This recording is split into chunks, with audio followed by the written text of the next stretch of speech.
Assalamualaikum warahmatullahi wabarakatuh. Perkenalkan, nama saya Fadilah Khaira Zailani dengan NIM 210209031 kelas 1A D3 Teknologi Laboratorium Medis.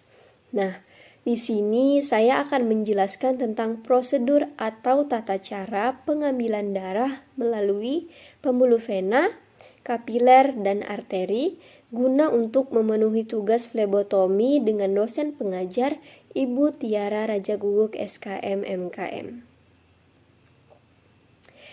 Nah, di sini saya akan menjelaskan yang pertama, yaitu prosedur atau tata cara pengambilan darah melalui pembuluh vena. Nah, untuk pembuluh vena sendiri kita bisa mengambilnya pada bagian vena mediana cubiti, vena basilica, vena capalicia, vena diffusa cubiti, dan pada anak-anak dan bayi bila mengalami kesulitan saat mengambilnya, kita bisa mengambilnya pada bagian vena jugularis externa, vena femoralis, dan vena sinus sagittarius superior. Nah, kita memasuki alat dan bahan yang perlu disiapkan untuk mengambil darah pembuluh vena. Yang pertama yaitu ada spuit atau jarum suntik, ukurannya bisa 3 mili atau 5 mili sesuai dengan kebutuhan. Yang kedua ada turniket atau tali pembendung. Yang ketiga ada kapas alkohol 70%. Selanjutnya ada plester, ada bak injeksi, antikoagulan, dan vakum tube. Nah, selanjutnya kita masuk kepada tata cara atau cara kerjanya. Yang pertama yaitu persiapkan alat dan bahan yang akan digunakan. Selanjutnya, lakukan pendekatan kepada pasien dengan tenang dan ramah. Usahakan pasien dalam posisi senyaman mungkin. Nah, selanjutnya jelaskan maksud dan tujuan tentang tindakan yang akan dilakukan kepada pasien. Selanjutnya minta pasien untuk meluruskan tangannya. Kita memilih yaitu pilih tangan yang banyak melakukan aktivitas. Selanjutnya minta pasien untuk mengepalkan tangannya. Pasangkan turniket kira-kira 10 cm di atas lipatan siku. Selanjutnya pilih bagian vena mediana cubiti atau cepalica yang kita sebutkan tadi. Selanjutnya lakukan perabaan atau palpasi untuk memastikan posisi vena. Vena yang teraba itu akan terasa seperti sebuah pipa kecil, elastis, dan memiliki dinding tebal. Nah, jika vena tidak teraba, lakukan pengurutan dari arah pergelangan ke siku atau kompres air hangat selama 5 menit pada daerah lengan.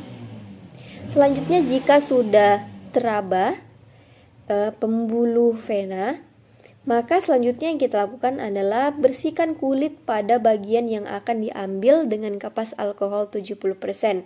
Dan biarkan kering, dengan catatan kulit tidak boleh dipegang kembali. Nah, setelah itu tusuk bagian vena dengan posisi lubang jarum menghadap ke atas.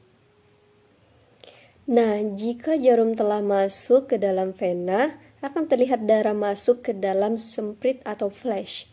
Nah, usahakan sekali tusuk vena, lalu turniket dilepas.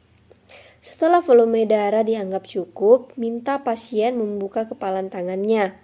Letakkan kapas di tempat suntikan, lalu segera lepaskan atau tarik jarum.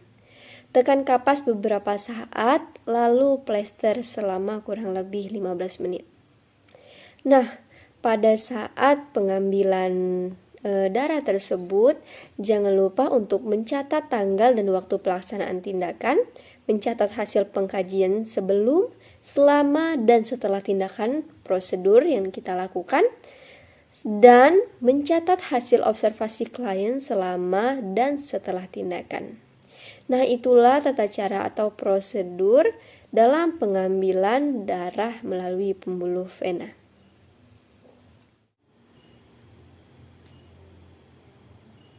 Selanjutnya, saya akan menjelaskan tentang prosedur atau tata cara pengambilan darah melalui arteri.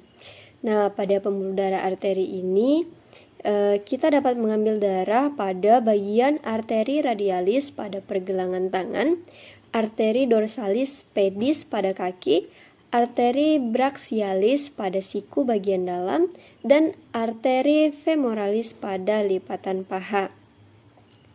Nah, sebelum melakukan tindakan, kita harus mempersiapkan alat dan bahannya terlebih dahulu.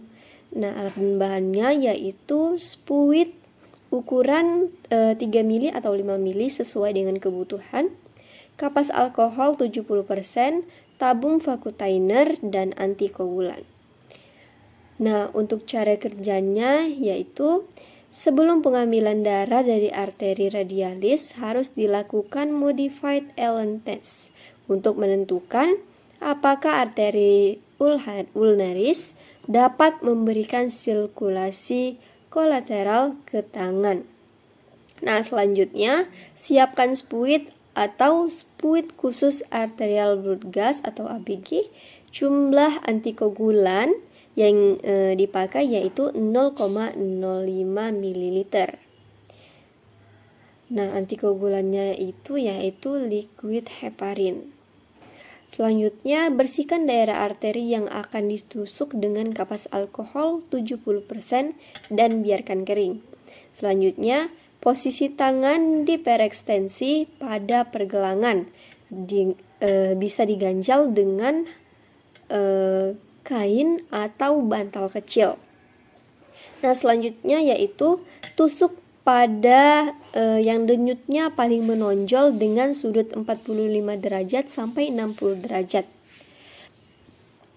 Selanjutnya, hisap darah secukupnya, lalu cabut jarum beserta sempritnya dan segera tutup ujung jarum dengan karet.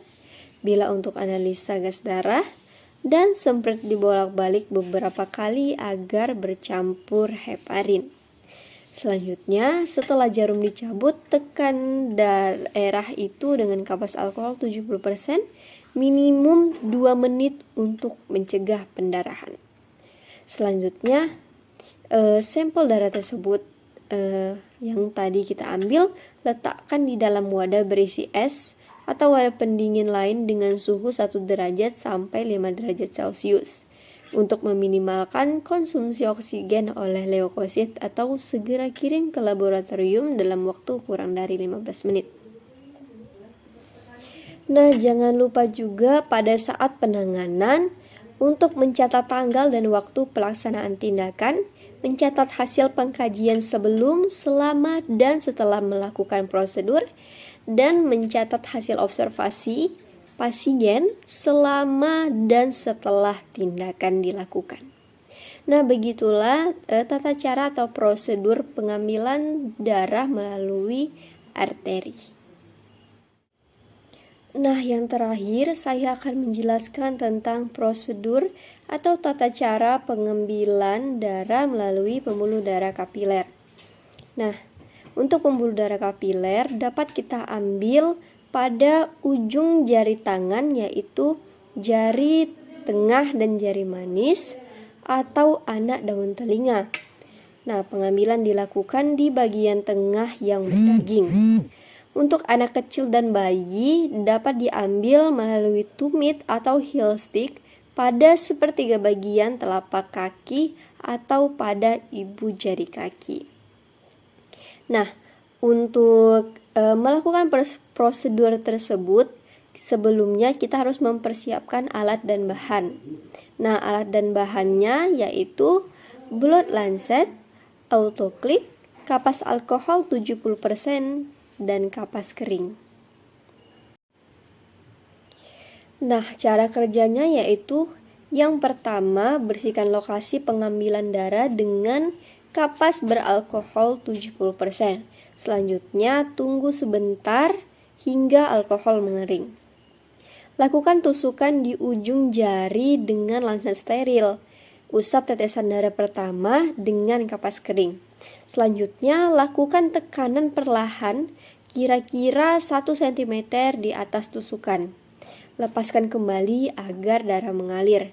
Ulangi lagi sampai darah yang dibutuhkan itu sudah terpenuhi. Nah, setelah darah sudah terpenuhi, tekan ujung tusukan dengan kapas atau kasa agar pendarahan berhenti. Nah, dalam proses pengambilan atau melakukan tindakan tersebut, jangan lupa untuk mencatat tanggal dan waktu pelaksanaan tindakan, mencatat hasil pengkajian sebelum, selama, dan sesudah melakukan tindakan, serta mencatat hasil observasi pasien selama dan setelah tindakan.